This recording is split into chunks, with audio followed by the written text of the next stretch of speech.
Salut tout le monde, salut à tous et bienvenue pour cette nouvelle vidéo. Alors aujourd'hui, on va parler des trous wireless. Alors, les gens, tout le monde, mais vraiment tout le monde, sont en ce moment, euh, ils sont en train de parler de trous wireless, c'est trop bien, les AirPods, c'est trop bien, tout ça. Mais c'est ce qu'il faut savoir, c'est que le son est extrêmement destructeur. Alors oui, je peux comprendre que beaucoup de personnes n'entendent pas la différence, mais clairement, c'est... En fin de compte, on revient en arrière. On ne revient en arrière.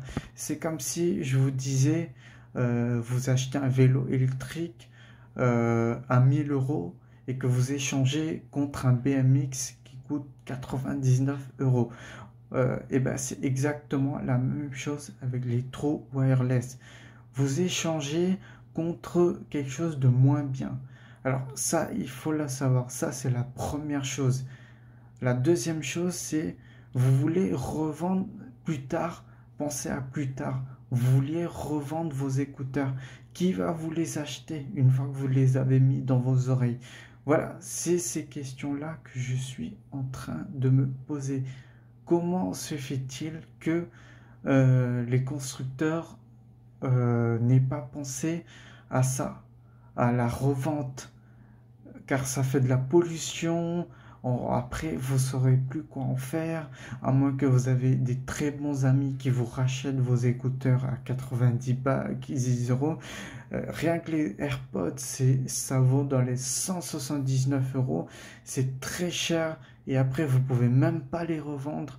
Moi, je trouve ça dommage que les constructeurs aient fait des équipements qui, au final, quand ça ne va pas, on ne peut pas les revendre à quelqu'un. Voilà, il faut le savoir, il faut le savoir. Si vous achetez des trous wireless, vous n'allez pas pouvoir les revendre. Qui va vous les acheter? C'est la grosse question que je suis en train de me poser. Et parmi ces points négatifs, c'est le son.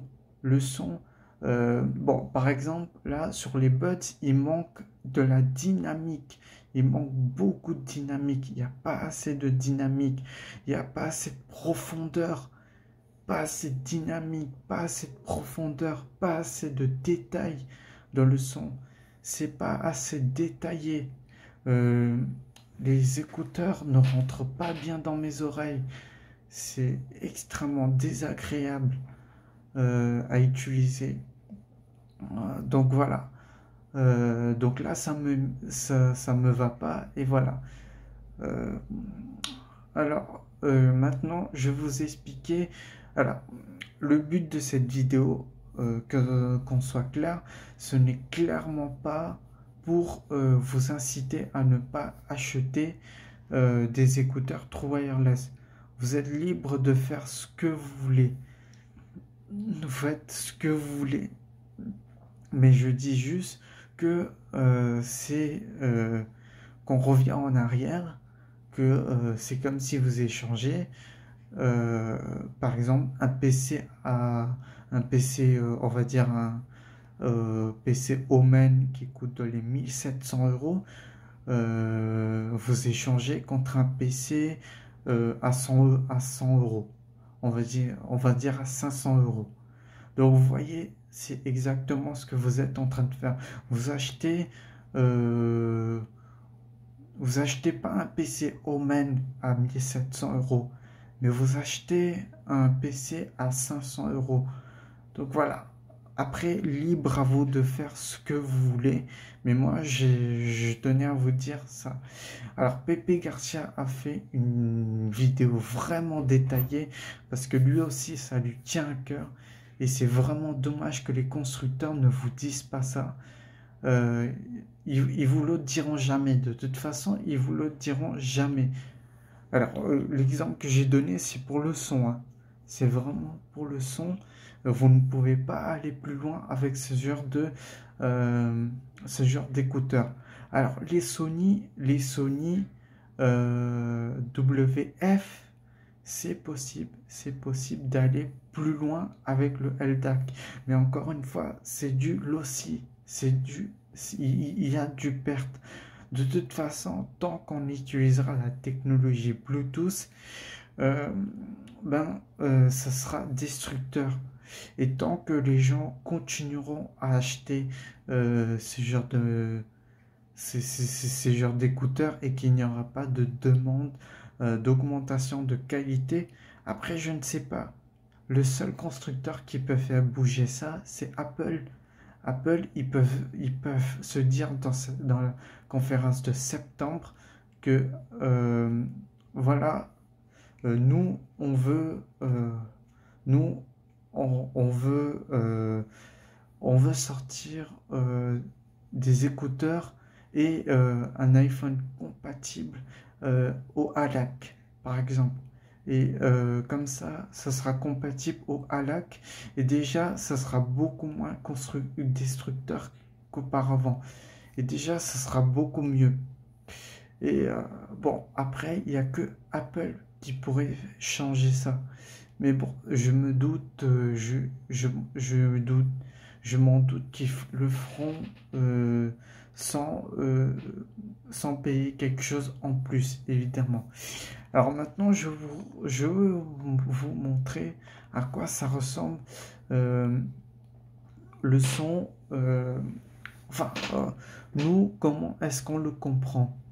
Alors, ça commence de 128 kHz et ça va jusqu'à 32 bits et 384 kHz. Alors bon, moi j'ai jamais écouté ce son-là, hein. D'ailleurs, je sais même pas où est-ce qu'on en trouve. Mais je suis déjà arrivé jusqu'à 24 bits et 192 kHz. Alors on n'en trouve pas partout, c'est très rare de trouver du son à 192 kHz, mais il y en a quelques-uns et ça commence à arriver, mais c'est encore très compliqué à trouver. Donc il faut le savoir. Donc en fin de compte, les trous wireless, vous avez par exemple un son qui est de cette qualité là, et ben ça va vous ramener à cette qualité là, c'est à dire vous allez entendre le son, hein, vous allez l'entendre, mais ça sera pas de la même qualité que si vous branchez des écouteurs ou un casque en prise jack. Ça il faut le savoir. Donc voilà, alors la qualité non destructeur, c'est le minimum qu'il faut avoir, c'est le 16 bits, c'est-à-dire vous avez un CD, vous le ripez, etc. Enfin voilà, c'est ça qu'il faut avoir minimum. Et après c'est en format numérique parce que c'est du mastering. Donc voilà, donc je pense que j'ai tout dit. Alors une dernière chose,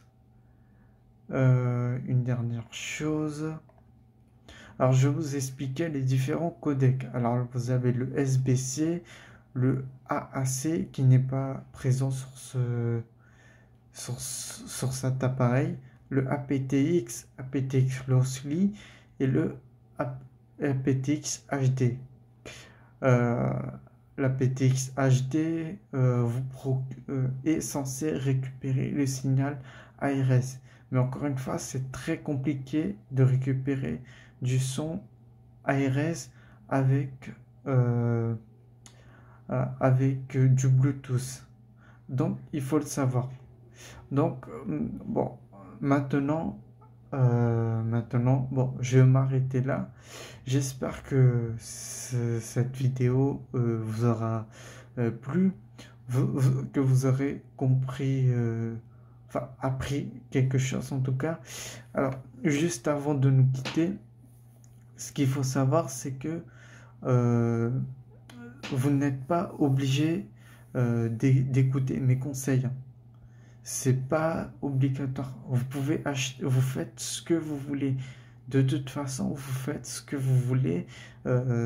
Ça vous concerne vous. mais moi je donne juste mon avis. Donc voilà. Donc sur ce, on se retrouve pour une nouvelle vidéo. Salut, salut tout le monde.